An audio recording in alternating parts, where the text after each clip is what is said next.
معايا هنا كوباية ونص من الدقيق، عليهم معلقة كبيرة من النشا،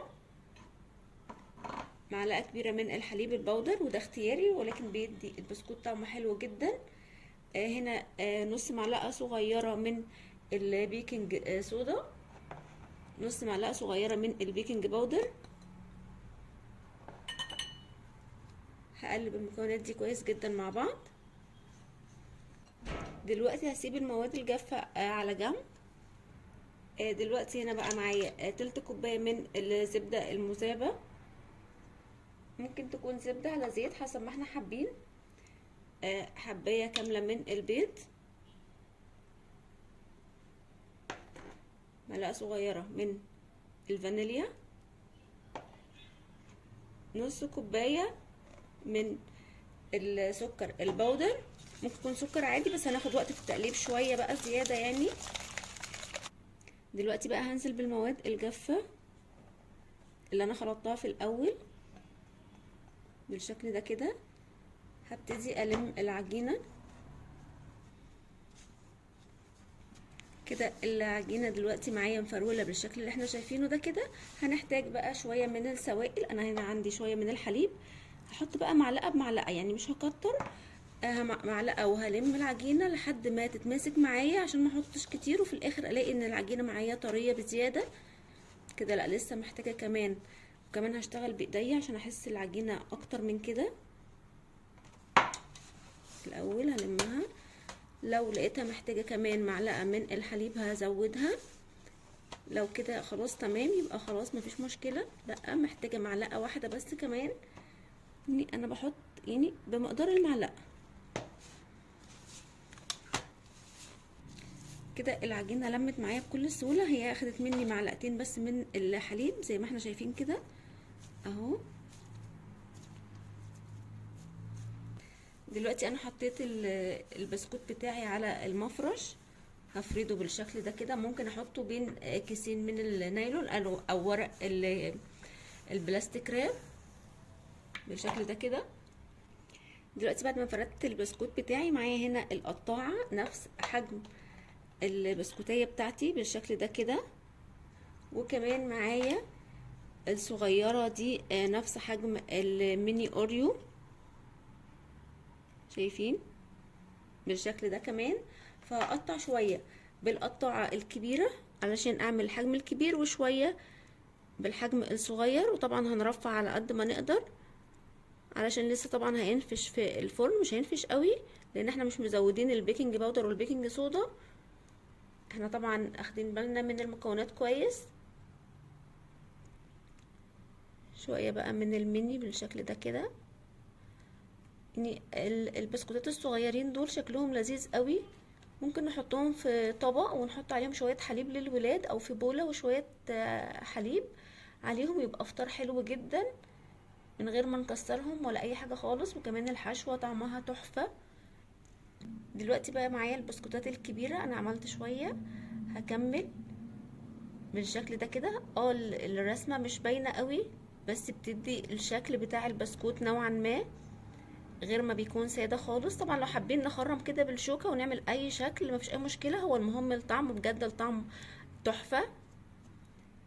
ده كده الشكل الكبير او البسكوتات الكبيرة. انا بقى بجد يعني انا عامله الوصفه دي عشان البسكوتات الصغيرين دول، انا بحب جدا اي ميني بسكوت، ميني شوكولاته، كل الحاجات الصغيره بجد بيبقى شكلها كيوت كده وجميل. هي متعبه شويه وبتاخد وقت شويتين تلاتة، ولكن لذيذه جدا الشكل كده. هعمل بقى كل الكميه اللي معايا دي كده. انا شلت الزوايد اللي على الحراف بعد ما شكلت البسكوتات بتاعتي كلها بطرف اي سكينة كده بالراحة جدا بالشكل ده كده. هرجع اشيل الزوايد وارفع البسكوتات بتاعتي بالشكل ده كده. دلوقتي بقى يعني نشيل القمامير الصغيرين دول بالراحة حبتين عشان هم صغيرين قوي، فممكن يعني يتقطعوا بسهولة بالراحة جدا كده. بالشكل ده. هنكمل كل الكمية.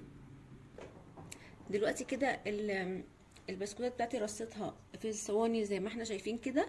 هحطها بقى في الفرن على درجة حرارة 180 على الرف الاوسط. البسكوت بتاعنا بعد ما طلع من الفرن هسيبه طبعا يبرد تماما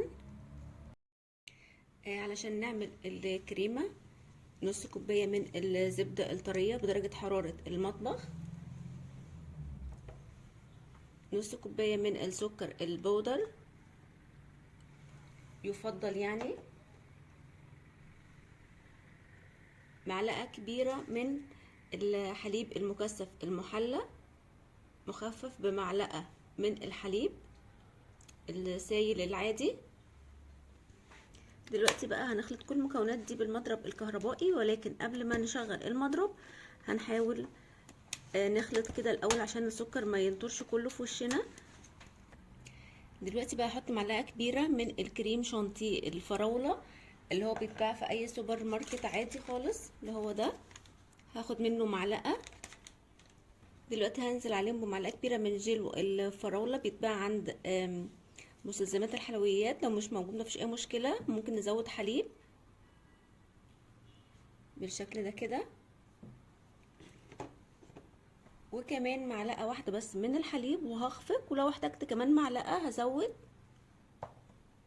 دلوقتي بقى هخفق كده. بقى الكريمة بتاعة الزبدة بقت جاهزة معايا بالقوام الحلو ده، ريحتها حلوة قوي بجد. الفراولة مدية ريحة تحفة.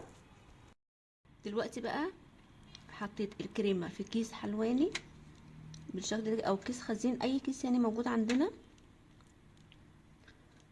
وهحشي بيه بالشكل ده كده. البسكوت بيمشي لسه صاحي. شوية من الكبار بالشكل ده. هغطي بقى كده كده كده. انا بس بحاول ازود الكريمة.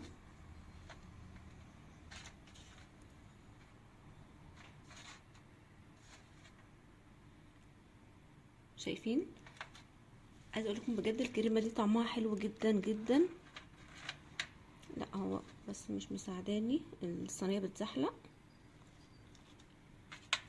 نحط واحده اهو، كمان واحده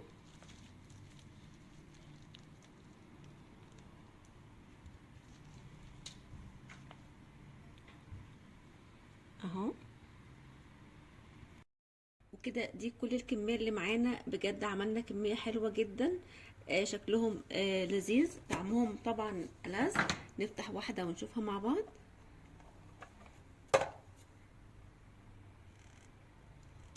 اوبا، بجد تحفه يعني، لازم تجربوه. الكريمه دي هتعجب الولاد جدا جدا، طعمها وهمي. لو حاسين ان هي نوعا ما سايحه شويه نحطها في التلاجة مفيش اي مشكله.